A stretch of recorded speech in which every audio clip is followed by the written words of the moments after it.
Welcome to the Deep Dive.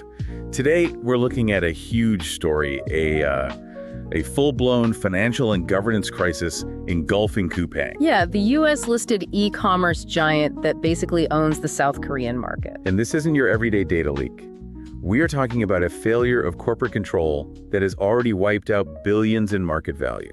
That's absolutely right. Our mission here is to really break down the timeline, to quantify the just staggering financial risk here for investors. And to get into the long-term fallout of a scandal that has the company fighting its own government. We're talking about exposure that could, and I mean really could, change Coupang's entire financial future. Okay, let's start with the core event, just to set the stage with the hard numbers.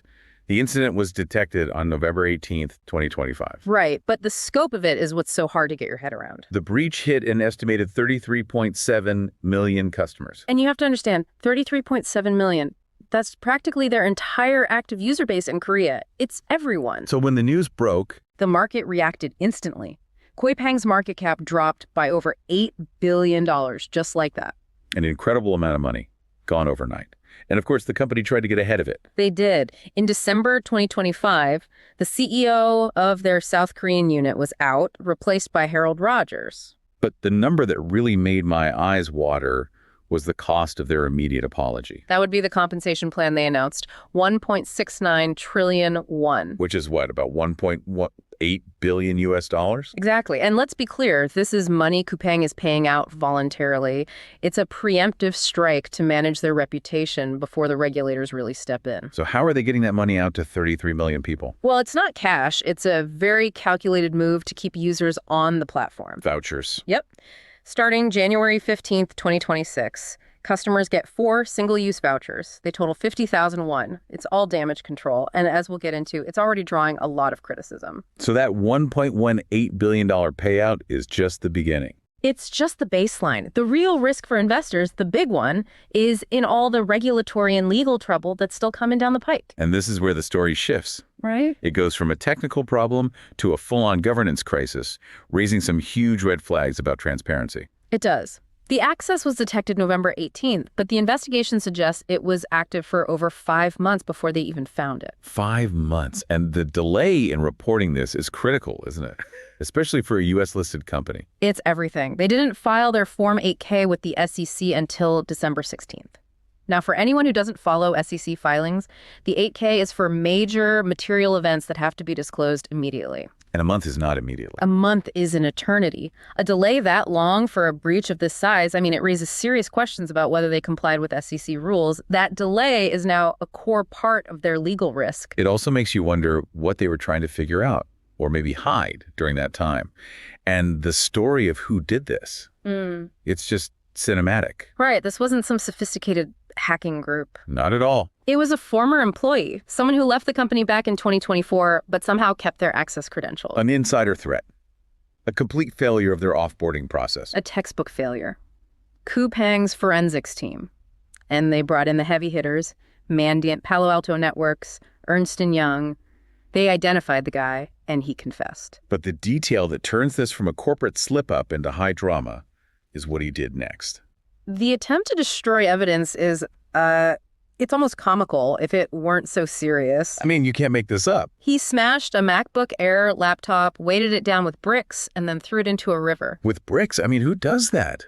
The commitment to physically destroying digital evidence is just something else. And the company had to hire a dive team to go in and get it. A dive team? They sent divers into a river for a MacBook. They did. And that just tells you the internal team knew this was not a routine review. They knew the stakes were absolutely existential. And that recovered laptop became central to their whole story. Precisely.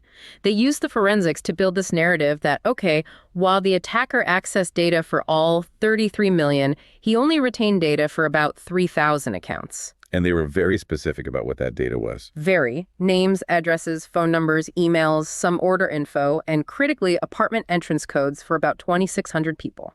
They kept saying no payment info, no login details were leaked, and that he deleted what little he took. But wait, hold on. If the actual data loss was so small, only 3,000 accounts, why would they offer a $1.8 billion voucher package? The math doesn't add up. And that is the central conflict. That's why the company is now in an open confrontation with the South Korean government. The government isn't buying their story. Not at all. The authorities immediately called Coupang's claims unilateral. A cross-ministerial task force was formed and basically said the company's internal findings are unverified and that they don't trust them. And the politics around this got ugly fast. You saw Coupang issuing these different statements for different audiences? Oh yeah, in their English statements for the overseas market, they use the phrase falsely accused. But in Korea... a much softer, unfairly criticized. Yeah. That kind of dual messaging just poured gasoline on the fire at home. And the founder, Bom-sik, he made it worse. He gave this late apology, but then he refused to show up to the National Assembly hearing twice, saying he had other commitments. So lawmakers are now threatening to file a formal complaint against him. This is a political war now. It is, and that matters because it all feeds directly into the real financial risk here, which is so much bigger than that voucher plan.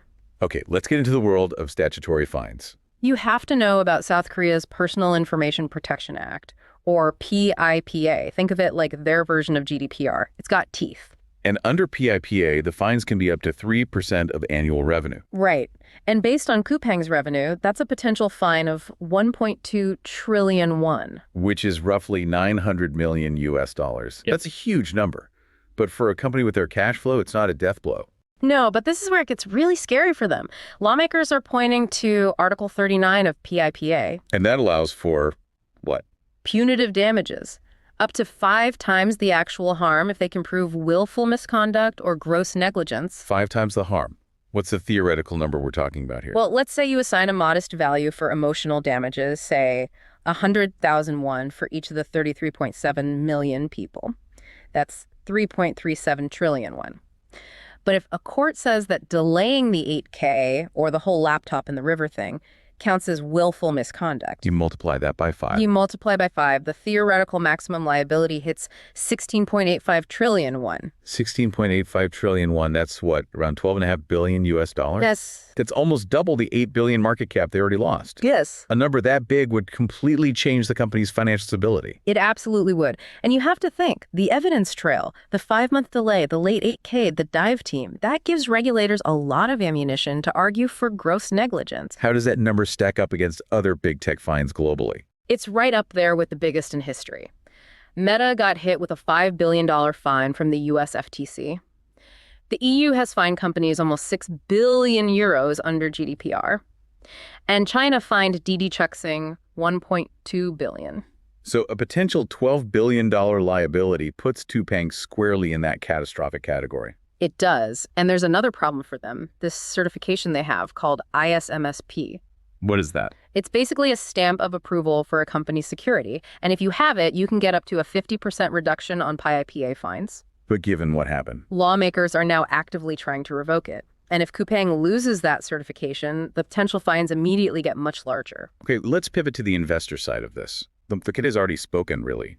The stock is down 24% over 120 days. That's the so-called governance discount. The governance discount is exactly that. It's the market punishing a company not for its business, which is strong, but for the operational and legal risk. Investors are pricing in the legal bills and the chance of a massive future payout. And the legal fight isn't just happening in South Korea. No, there's a securities class action lawsuit filed in the U.S., and it alleges Coupang misled investors about its cybersecurity and, crucially, delayed the disclosure. Which lines up perfectly with what the SEC has been focused on lately. Exactly. The SEC is cracking down on companies that either lie about or delay disclosing their cyber risks.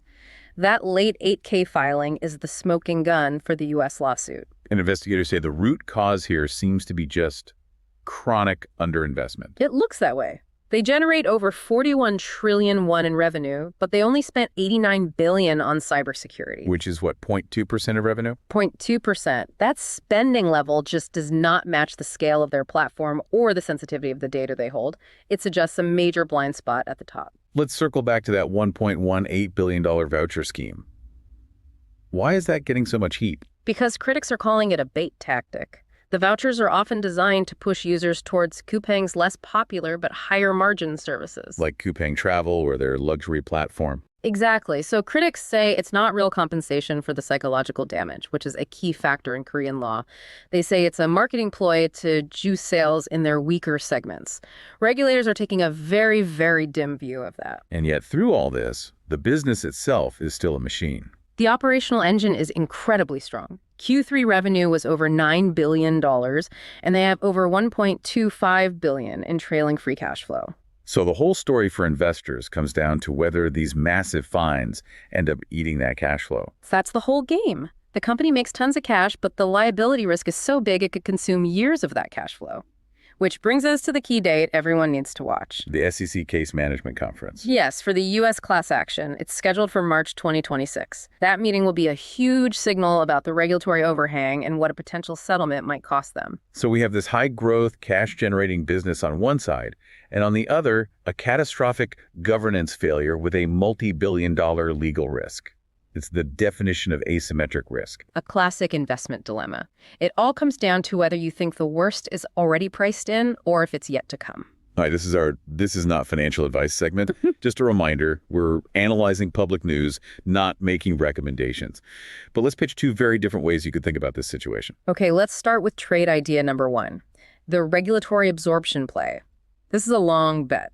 It assumes all the bad news, including that likely $1.2 trillion fine, is already baked into that $8 billion market cap loss. So the action here would be to buy long-dated Lepias call spreads on Coupang, CPAS and G.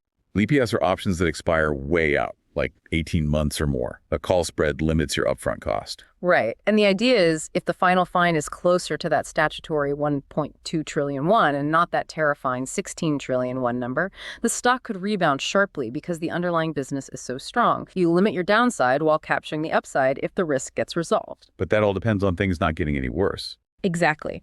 Which brings us to trade idea number two, the governance hedge. This trade assumes the public fight with the government means things will get worse and the market still hasn't priced in the worst-case scenario. So for this one, the action would be to initiate a small, short position on the stock, but protect yourself by buying some cheap, far out-of-the-money put options. Correct. The short position profits from more bad news, like a big SEC penalty or them losing that ISMSP certification. The cheap puts protect you in case there's a surprise settlement and the stock suddenly spikes. It's a hedge against the worst of the governance risk. So to recap our deep dive, Coupang is facing this incredibly complicated financial risk. You've got the huge voluntary compensation, the U.S. class action, and this looming threat of multi-trillion-won punitive damages in Korea. The fight over governance and disclosure is nowhere near over. The risk is still incredibly high. And before we go, here's a final thought for you to chew on. We learned that part of Coupang's response was literally sending a dive team to pull a smashed, brick-laden laptop out of a river.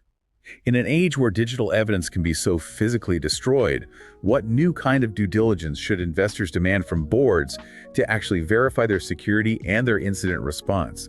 It really makes you wonder how deep due diligence has to go when the evidence is literally being sunk. That is a very complex question about the future of corporate accountability. Thank you for joining us for this deep dive into the crisis at Coupang. And remember, this analysis of public news is not investment advice. We'll see you next time on The Deep Dive.